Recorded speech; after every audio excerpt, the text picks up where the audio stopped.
Welcome back to trade like Pahadi. तो बात करने जा रहे हैं रिस्क मैनेजमेंट की फाइनली। तो जिसके 4 स्टेप रहने वाले हैं जो इनिशियली से लेकर फाइनल तक एडवांस तक चलने वाले हैं, तो कैसे मैनेजमेंट किया जाता है। ठीक है, तो इसमें क्या है कि 70% आपको इनिशियली जब स्टार्टिंग में ट्रेडिंग शुरू करते हो साइकोलॉजी पे काम करना पड़ता है और 30% रिस्क मैनेजमेंट पे।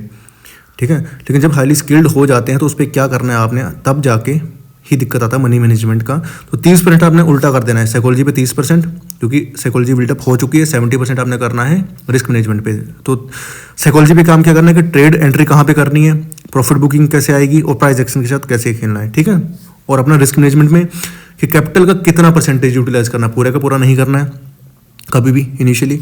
ठीक है, दूसरा बात आता जाता है कि लो रिस्क के साथ हाई प्रॉफिट कैसे गेन करें, रिस्क मैनेजमेंट का हिस्सा है। तीसरा रिस्क मैनेजमेंट में मनी का काम है। ठीक है, तो ये रहने वाले इनिशियली मैं आपको कुछ एक एग्जांपल के साथ बताता हूँ। क्या मान लीजिए ट्रेडर दो हैं, ए एंड बी।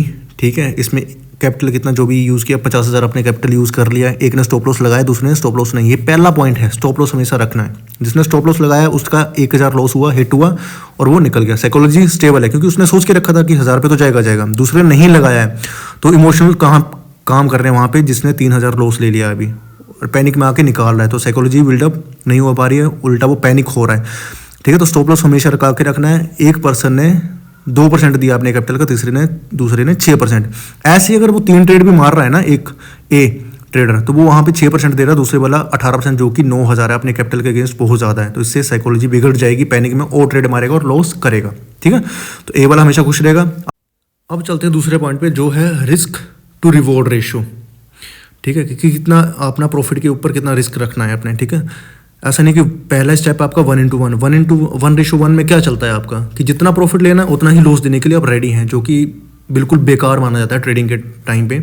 ठीक है, वो तब चलता है बिल्कुल हाईली स्किल्ड है कि आपको पता है कि एग्जिट कहाँ पे करना है, एंट्री कहाँ पे करना है। ठीक है, अदरवाइज ऐसे में क्या होता है 1:1 में 10 ट्रेड मारोगे, 6 से 7 आपको प्रॉफिटेबल चाहिए, जो कि बिल्कुल गलत है। ऐसा पॉसिबल नहीं होता स्टार्टिंग में। ठीक है, तो सोच के कभी भी नहीं चलना। जिसमें आपको 60 से 70% का एक्यूरेसी चाहिए, वो भी शुरुआती तौर पर नहीं होती, इसलिए 1:2 में चलना है, जिसमें जितना आपने लॉस स्टॉप लॉस रखा है उससे डबल में आपने प्रॉफिट बुकिंग के लिए आप चल रहे हैं। तो उसमें प्रॉफिट, उसमें दिक्कत, उसमें आपका फेवरेबल क्या रहेगा टेक्निकली। ठीक है, कि उसमें अगर 10 ट्रेड मार रहे हैं, 4 रुपया प्रॉफिट में है, तब भी आप सेफ रहेंगे बिकॉज ऑफ वो डबल में चल रहे हैं। प्रॉफिट तो डबल में चलेगा। ठीक है, अगर 1,000 रुपये लेना है दैट मीन्स 2,000 आप प्रॉफिट लेने के लिए रेडी बैठे हुए हैं वहाँ पे।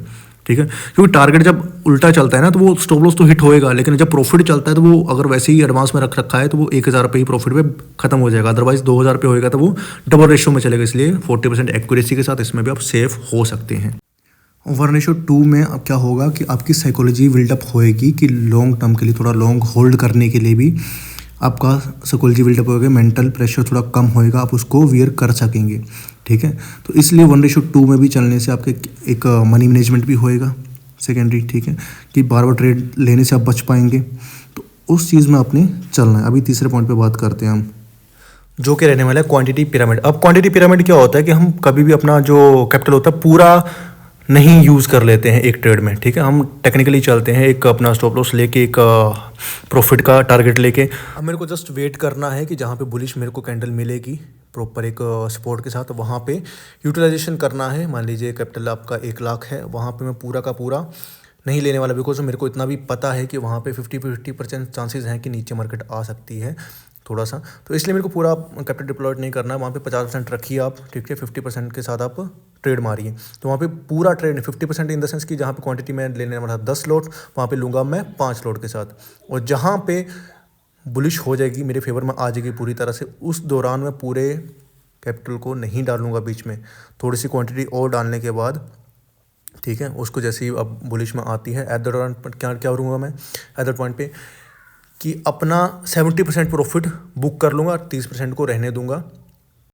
अब इस तरह जो 30% मेरा चल रहा है ट्रेड, वो क्या करेगा, अगर लॉस में थोड़ा बहुत आएगा तो एज कम्पेयर टू प्रॉफिट मेरा बहुत कम रहेगा, इसलिए मैं सेफ रहूँगा। ठीक है, चौथे पॉइंट की तरफ चलते हैं, वो है मनी मैनेजमेंट। कि 50,000 का कैपिटल है और पूरे हफ्ते मैंने का देखना है कि मनी मैनेजमेंट कैसे करना है मेरे को। तो क्या करना है, जितना भी प्रॉफिट होगा उसका 50% मेरे को रोज़ विड्रॉल मारना है। अगर बीच में अगर कई बार क्या है लॉस भी आता है, तब भी क्या होएगा कि जो विड्रॉल अमाउंट है वो आपको सेफ रखेगा ताकि और ऐड ऑन कर सके। दूसरा साइकोलॉजी बिल्डअप होएगी कि मनी आप दूसरा यूज़ नहीं कर पाएंगे over trading, because of profit बीच में रहेगा। ओवर ट्रेड मारोगे आप क्योंकि दिखेगी सामने, कैपिटल ज़्यादा डिप्लॉयड होएगा, लॉस भी आप ज़्यादा बेयर करना कोशिश कर देंगे स्टार्टिंग में ही।